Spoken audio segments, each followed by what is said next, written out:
Bonjour les marins et les petites sirènes, c'est un nouveau jour de vidéo et aujourd'hui c'est un jour de sécurité en mer. Ça fait longtemps qu'on n'a pas abordé un point sécurité. Aujourd'hui j'ai envie de te parler des fameux indices UV. Ça y est, les beaux jours arrivent, on commence à sortir en mer, on commence à reprendre nos activités nautiques favoris ou tout simplement tu pars en vacances au bord de l'eau et dès que tu regardes la météo, tu entends en fin de journal, en fin de bulletin, indice UV aujourd'hui de 7, indice UV de 8, de 9, de 5, de 1, de 2... Et finalement, est-ce que tu sais seulement à quoi ça correspond vraiment et ne serait-ce que sur combien est l'échelle de l'indice UV? Je sais pas toi, mais si on parle d'un indice UV de 5 sur 10 ou de 5 sur 100, ça n'a absolument rien à voir et c'est pas comparable. Donc on va faire le point sur ce fameux indice UV parce que finalement, il est pas si inutile que ça. Déjà, comment ça marche? On sait que cet indice UV, il est recommandé et appliqué par de nombreux organismes mondiaux de la santé et de la météorologie. C'est quelque chose, c'est une donnée mondiale, presque universelle si je puis dire.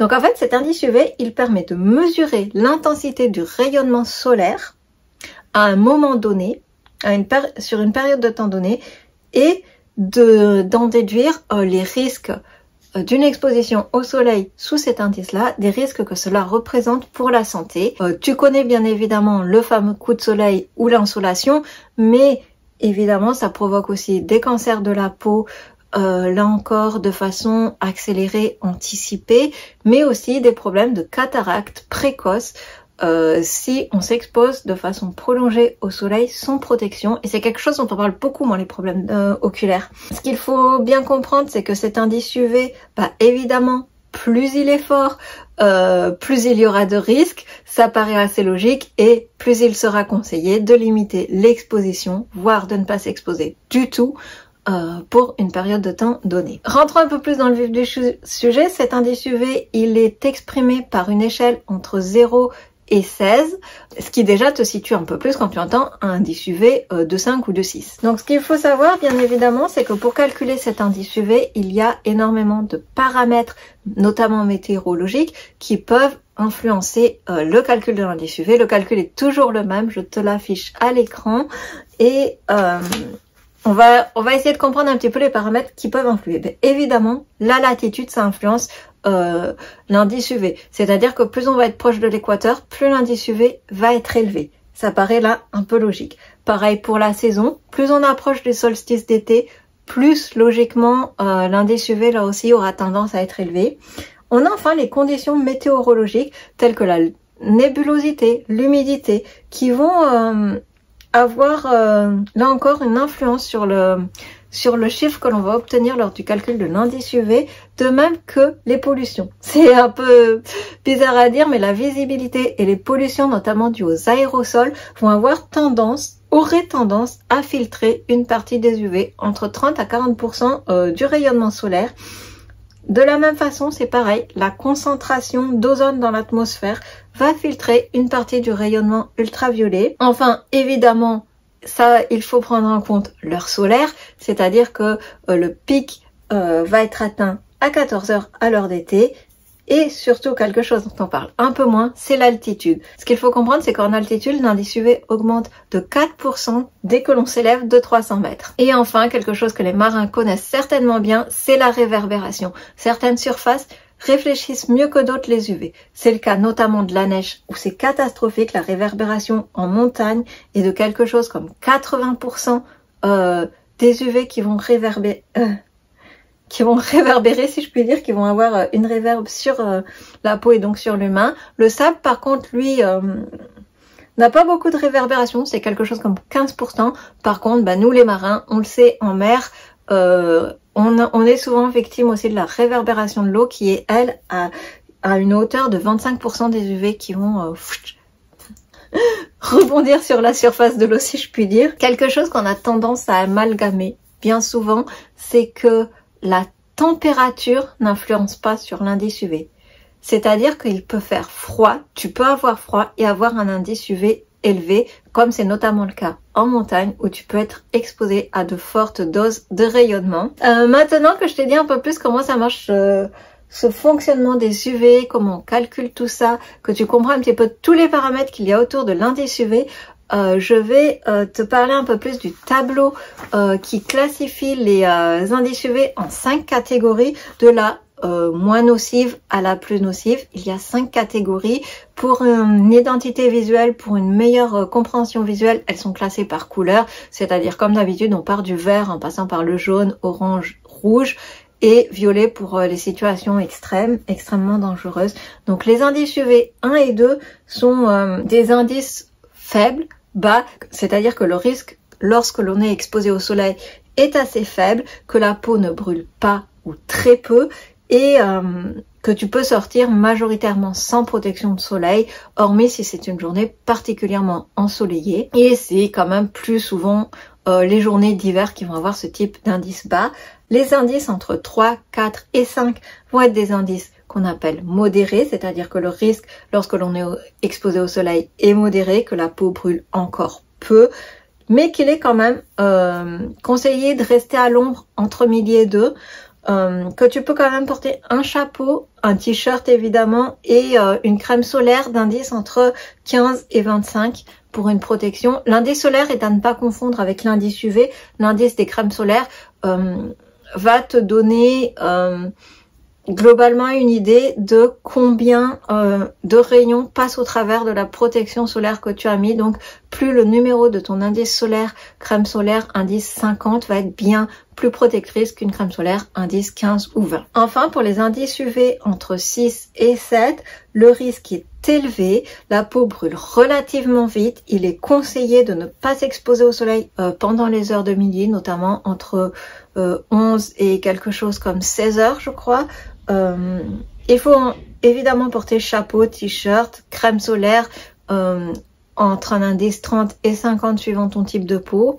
On va y revenir après. Et évidemment, tu l'auras compris, tout ce qui est après, les indices 8, 9, 10 et 11 sont des indices où l'exposition au soleil présente un risque très élevé. Sans protection, la peau brûle très rapidement. Et quand je te parle de la peau qui brûle, ça induit aussi tous les autres problèmes dont on a parlé un peu plus tôt, c'est-à-dire cataracte, cancer de la peau, déshydratation, coup de chaud, choc thermique et compagnie, tous les problèmes qui peuvent être associés à une exposition au soleil intense. Là, il faut impérativement rester à l'intérieur entre midi, même 11h et 17h l'après-midi. Il faut porter un chapeau, un t-shirt, des lunettes de soleil foncées. Là aussi, il y a plusieurs catégories pour les lunettes de soleil. Catégorie 4, je crois que c'est déjà assez élevé. Je sais plus s'il n'y a pas des catégories 5 pour les situations extrêmes. Évidemment, la crème solaire est une nécessité absolue, mais bien plus que la crème solaire, il faudra porter des vêtements longs de préférence pour se protéger, évidemment, au mieux. Et enfin, tout ce qui dépasse l'indice UV 11, c'est-à-dire de 11 à 16, le risque d'exposition au soleil est vraiment extrêmement important. Toute exposition au soleil est dangereuse, même protégée. Évidemment, c'est un indice que l'on va retrouver bien plus fortement présent en Équateur, mais dès qu'on arrive en période de soleil, même en France, en période de canicule, on peut retrouver un indice avoisinant du 11. C'est pas voilà, si délirant que ça. Évidemment, il faut rester impérativement à l'intérieur entre 11h et 17h là encore. Comme d'habitude, chapeau, crème solaire, indice 50+, vêtements longs. Quand je dis chapeau, tu sais, il y a souvent ces chapeaux ou ces foulards qui descendent, qui protègent aussi la nuque, le cou. Très important, on a tendance à l'oublier.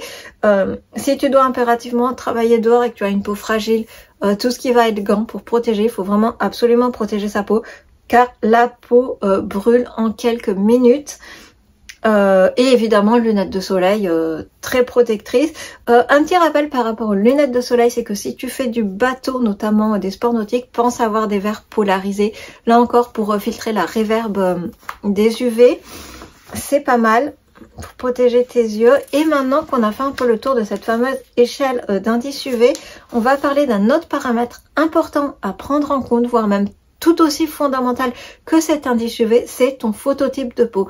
Tu le sais, il existe quelque chose comme 6 phototypes de peau allant de la couleur de peau la plus claire, la plus blanche possible, à la couleur de peau la plus foncée. C'est un indice qui a été mis au point par les dermatologues justement pour prévenir les peaux plus ou moins sensibles au soleil et qui vont avoir plus ou moins de problèmes. Donc évidemment le phototype de peau numéro 1 est une peau très pâle qui ne bronze pas, qui brûle, alors que le phototype 6 sera une peau très pigmentée, avec des yeux et des cheveux extrêmement foncés là aussi, et qui ne brûle quasiment jamais.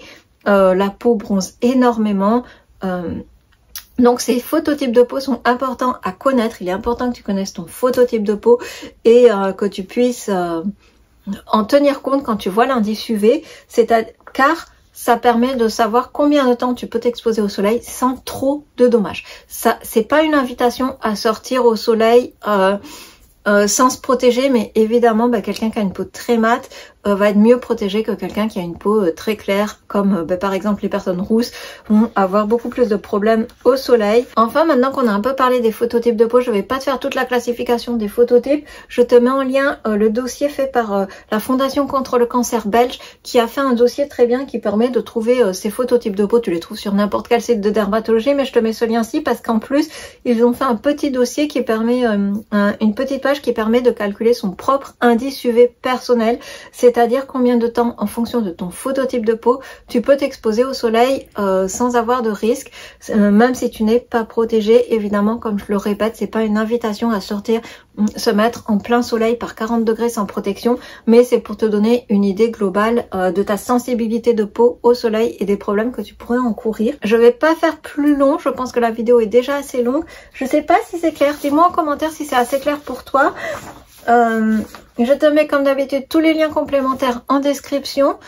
C'est quelque chose d'important. On a tendance à oublier de se protéger du soleil quand il fait beau. Et on a envie juste de profiter, d'aller faire du surf, du longe-côte. J'aimerais rajouter quelque chose, c'est que on connaît les désastres écologiques de la crème solaire. Donc un peu de bon sens et évite de t'exposer entre midi et 2 et de te tartiner des tonnes et des tonnes de crème solaire. On est d'accord, c'est moins sexy que le bikini, mais les vêtements en lycra anti-UV sont quand même une révolution et une bénédiction pour nos océans. J'en fais personnellement les frais chaque année. J'ai une peau extrêmement sensible au soleil et une allergie au soleil. Donc je suis obligée de protéger ma peau, et comme j'ai pas envie de cautionner le désastre écologique, on est d'accord que le désastre écologique c'est pas que les crèmes solaires, mais chaque petit geste compte. Donc j'évite de me tartiner des tonnes, et j'ai mon t-shirt à manches longues en lycra, mon legging en lycra, on est d'accord. C'est bien moins glamour que les bikinis pigeonnants, mais ça me permet de profiter de ma session de surf en toute sécurité, sans cramer. Il y a les petits chapeaux qui vont avec, les petits bobs de surf qui tiennent bien avec un truc qu'on peut fixer pour pas le perdre dans les vagues, et tout va bien, on va surfer en toute protection. On a l'air un peu bête, mais au moins on peut profiter de l'eau en toute sécurité. Donc pense aussi à ces alternatives-là à la crème solaire. Ce sont de bonnes alternatives, elles sont indispensables et fondamentales pour les enfants. C'est quelque chose qu'on oublie aussi, mais plus on protège les enfants tôt du soleil, plus leur capital soleil est préservé à l'âge adulte.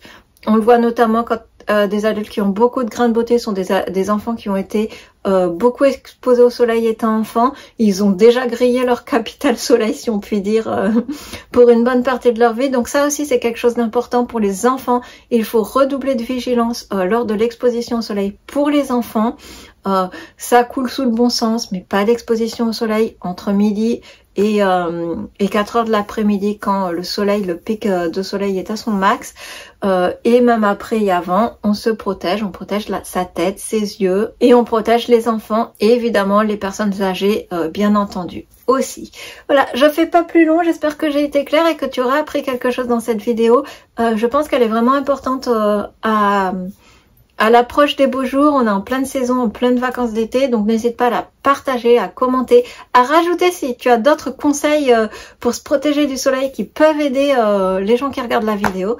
Et je te dis à bientôt, profite bien de l'été en toute sécurité. À bientôt.